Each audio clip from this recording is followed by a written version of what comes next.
Today, we're diving into a question that has challenged people of faith for, well, centuries. How do you live out your beliefs in the world around you? We're going to unpack four classic answers, four really distinct maps for navigating this complex terrain. Our journey starts not in some dusty library or a lecture hall, but in a place where faith, for a long time, seemed to have just vanished. I want you to imagine being a professor in post-Soviet Russia, right?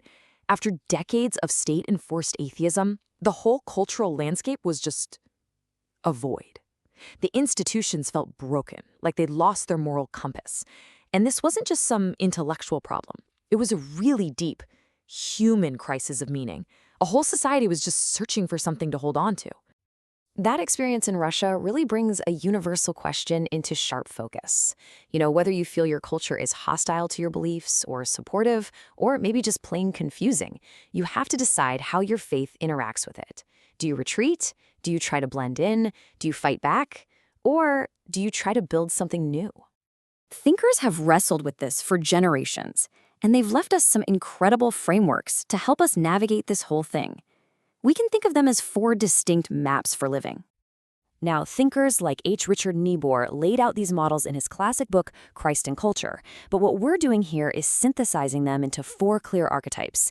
Each one offers a different strategy for navigating the relationship between faith, what our sources call grace, and the world around us, or nature. All right, our first map is called separation. The logic here is pretty straightforward. The world is a sinking ship. Culture, its politics, its art, its social structures, it's all corrupted beyond repair. So the only rational response is to get into the lifeboat with your community and just keep as much distance as you possibly can. The appeal here is its clarity, for sure, but the big risk is completely disengaging from the world's problems. So this mindset, it isn't about fixing the world, it's about escaping it. The goal is to withdraw from the evil world and seek a salvation separate from it. The focus is all about preserving spiritual purity from what's seen as a hostile and contaminating culture. You might think of monastery communities or maybe groups that create their own separate social systems. Now, on the complete opposite end of the spectrum, we've got the accommodation map. This approach basically sees culture as fundamentally good. Christ isn't seen as a challenger to culture, but as its greatest champion, a kind of spiritual hero who embodies the absolute best of human civilization. It's an incredibly open and engaged approach, but its critics would say it risks watering down faith until you can't even tell it apart from the surrounding culture. Okay, now for our third map, paradox. This one's for anyone who feels caught in the middle. They believe the world is God's good creation, yeah, but it's also deeply broken. And this creates a kind of dual citizenship. You're a citizen of a heavenly kingdom with its own set of rules, but you're also stuck here, paying taxes and dealing with the messy realities of a fallen world. You just have to live with that constant tension. This quote just perfectly captures that feeling of being torn. You see the deep, deep problems in culture. You might even agree with the separationists that it's sick unto death, but you also realize, hey, I'm a part of this. You can't just leave. This map really resonates with people who feel the weight of the world's brokenness, but also their responsibility in it. It's not about easy answers. And our final map is transformation. This view is, well, it's defiantly hopeful.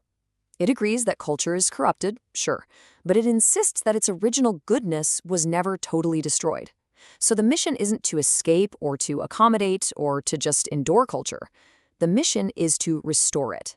And that is an ambitious vision that inspires action in every single field, from art and science to business and politics. Okay, let's just pause for a second and look at all four of these together. The key insight here is how your starting point, your basic view of culture, completely determines your response. If you see culture as irredeemably corrupt, you reject it. If you see it as fundamentally good, you affirm it. If you see it as fallen, but still God's, you live in that tension. And if you believe it's good but corrupted, then you get to work trying to restore it. 4 different diagnoses leading to 4 very different prescriptions. Now, let's zoom in a little bit on that final map, the transformation model, because it offers such a huge, comprehensive vision for engaging with the world. So the logic of transformation follows this 3-act story. Act 1, creation. The world is good, and our job is to cultivate it. Act 2, the fall. Sin enters the picture and twists everything up, but it doesn't erase that original goodness. And Act 3, redemption. The story isn't about escaping to heaven, it's about God working to restore the whole of creation, every last broken piece of it. And this wasn't just some abstract theory for a Dutch theologian and statesman named Abraham Kuyper. He really lived it.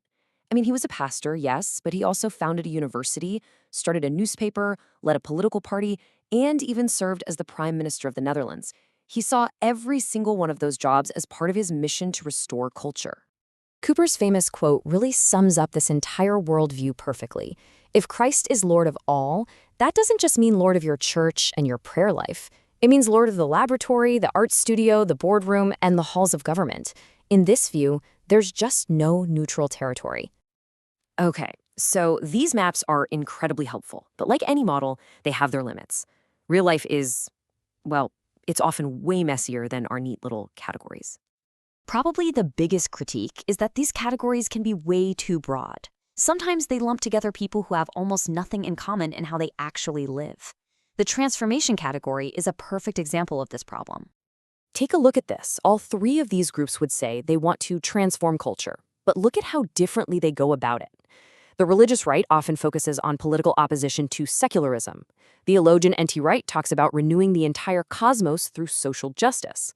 And the neo-Anabaptists focus on cultural change through the local church, often in dissent from the state. They're all technically using the same map, but man, they are heading in wildly different directions. So why have we spent all this time looking at these theological maps? Because the one you're using, whether you know it or not, is shaping your entire life. Here is the main takeaway. Everyone has a map. You might have drawn it yourself, or maybe you just inherited it without even thinking about it, but that map is guiding your decisions every single day. It's defining what you see as your purpose and your responsibility in the world.